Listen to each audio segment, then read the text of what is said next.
નમસ્કાર મારા ગુજરાતીઓ, કેમ છો મિત્રો? જય હિન્દ, જય ભારત. તો આજે હું એક એવો ટૉપિક લઈને આવી છું મિત્રો કે જે દરેક શરૂઆતના પ્રોગ્રામર માટે હોય છે. એટલે આજે આપણે એક એવા ટૉપિક પર ડિસ્કસ કરીશું મિત્રો, એક મહત્ત્વનો પ્રશ્ન કે જે લગભગ શરૂઆતમાં દરેક નવા પ્રોગ્રામરના મનમાં હોય છે કે પ્રોગ્રામિંગની શરૂઆત કઈ ભાષાથી કરવી. ઓકે મિત્રો, તો સૌપ્રથમ તો નમસ્તે, આપનું સ્વાગત છે મારા ચેનલ પર. ઓકે મિત્રો, હવે આજે આપણે એ મૂળભૂત પ્રશ્ન ઉકેલીશું. ઓકે, કે કોઈ પણ નવો પ્રોગ્રામર હોય તો વિચારતો જ હશે કે મારે કઈ પ્રોગ્રામિંગ લેંગ્વેજથી ઇનિશિએટ કરવું. ઓકે, શરૂઆત કઈ પ્રોગ્રામિંગની ભાષાથી કરવી મિત્રો? તો ચિંતા ના કરશો મિત્રો, આ વિડીયોમાં હું તમને એકદમ કન્ફ્યુઝન ફ્રી રોડમેપ આપીશ. જી હા મિત્રો, કે જેથી તમે તમારી પ્રોગ્રામિંગ યાત્રા એકદમ આત્મવિશ્વાસથી શરૂ કરી શકો. જી હા, તો દોસ્તો, પ્રથમ અને સૌથી મહત્ત્વની વાત કે સર્વશ્રેષ્ઠ ભાષા જેવી કોઈ વસ્તુ નથી. ઓકે મિત્રો, તમારા લક્ષ્ય, તમારી રુચિ અને તમારી સમજણ પર આધારિત છે કે તમે કઈ ભાષાની પસંદગી શરૂઆતના પ્રોગ્રામિંગમાં કરો છો. ઓકે મિત્રો, તો પહેલું ફેક્ટર એ કે તમારું લક્ષ્ય શું છે મિત્રો. ઓકે, જો તમારે વેબસાઇટ બનાવવી હોય તો તમે HTML, CSS અને જાવાસ્ક્રિપ્ટથી શરૂઆત કરી શકો છો. આ વેબનું મૂળ છે મિત્રો. એપ્લિકેશન સોફ્ટવેર બનાવવું હોય, એટલે કે એપ્લિકેશન અથવા તો સોફ્ટવેર એવું કશું બનાવવું હોય તો તમારા માટે મિત્રો પાયથન એ શાનદાર પસંદગી છે કે જે સરળ છે, વાંચવામાં સહેલું છે અને ખૂબ શક્તિશાળી પણ છે. એટલે એ પસંદગી સારી રહેશે. જો તમારે મોબાઈલ એપ બનાવવી હોય તો જાવા કે જે એન્ડ્રોઈડ માટે, અથવા તો સ્વિફ્ટ કે જે આઈફોન માટે, એની તરફ તમે જઈ શકો છો.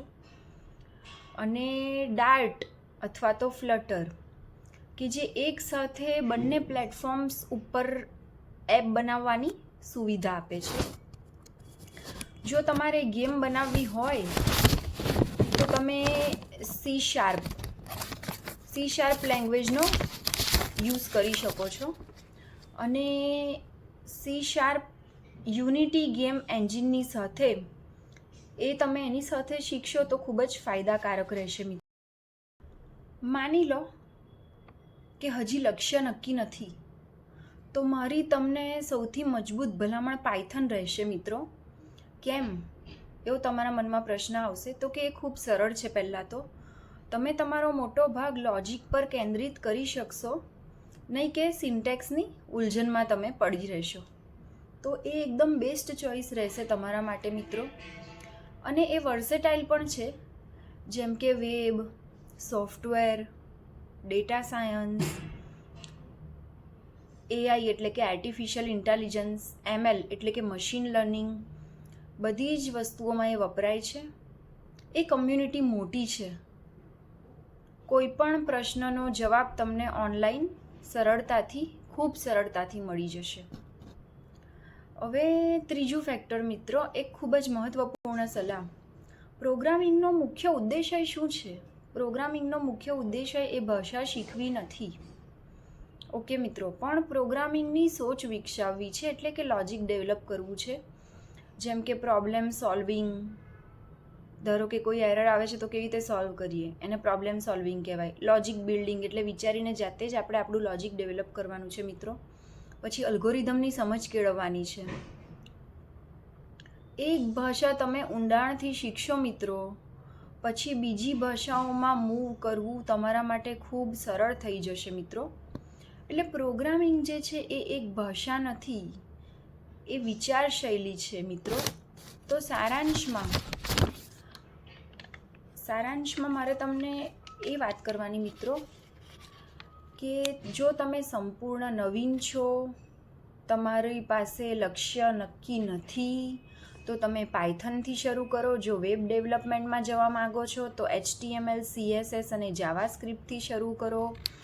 જો કમ્પ્યુટરના બેઝિક કન્સેપ્ટ સમજવા છે તમારે તો C અને C++ પણ એક સારો વિકલ્પ છે મિત્રો. પણ હા, એ થોડો ચેલેન્જિંગ રહેશે તમારા માટે. એ થોડો ચેલેન્જિંગ વિકલ્પ છે મિત્રો. અને મિત્રો તમને એક અંતિમ અને સોનેરી સલાહ, દોસ્તો, શરૂ કરવું એ જ સૌથી મોટી સફળતા છે મિત્રો. કોઈ પણ કાર્યમાં, એટલે કે આમાં પણ એવું જ છે મિત્રો, કોઈ પણ ભાષા પસંદ કરો અને તેમાં સતત બનાવટો કરતા રહો, ભૂલો કરતા રહો, સમસ્યાઓ ઉકેલતા રહો, પ્રોજેક્ટ્સ બનાવો. ઓકે મિત્રો, બસ શરૂ કરો એકવાર. ઓકે, જો તમે શરૂ કરશો તો કોઈ પણ વસ્તુ વિચારો છો એટલી ટફ, એટલે કે એટલી અઘરી નથી મિત્રો. Start coding from now onwards મિત્રો. તો મિત્રો, તમે કઈ ભાષાથી શરૂઆત કરવાના છો એ મને જરૂરથી જણાવજો. ઓકે મિત્રો, મને કમેન્ટમાં જરૂરથી જણાવો કે તમે કઈ ભાષાથી શરૂઆત કરવાના છો. કોઈ પ્રશ્ન હોય તમને પ્રોગ્રામિંગને લઈને તો ચોક્કસ જ મને એ પણ કમેન્ટમાં તમે પૂછી શકો છો મિત્રો. તો મારો આ વિડીયો તમને કેવો લાગ્યો મિત્રો? મારો આ વિડીયો તમને ગમ્યો હોય તો જરૂરથી લાઇક કરી દેજો. તમારા રિલેટિવ્સ અને ફ્રેન્ડ્સને ચોક્કસ શેર કરી દેજો અને સબસ્ક્રાઈબ પણ કરી દેજો મિત્રો. સબસ્ક્રાઈબ કરવાની સાથે સાથે બાજુમાં આપેલો બેલ આઇકોન પ્રેસ કરવાનું ભૂલતા નહીં મિત્રો. તો જેથી કરીને ભવિષ્યમાં મારા આવા નવા વિડીયોઝ આવતા રહે, ટેકનિકલ અને લેટેસ્ટ વિડીયોઝ, તો તમારી પર નોટિફિકેશન્સ આવતું રહે મિત્રો. ફરી મળીશું આવતા વિડીયોમાં મિત્રો. ત્યાં સુધી ધન્યવાદ. જય હિન્દ, જય ભારત.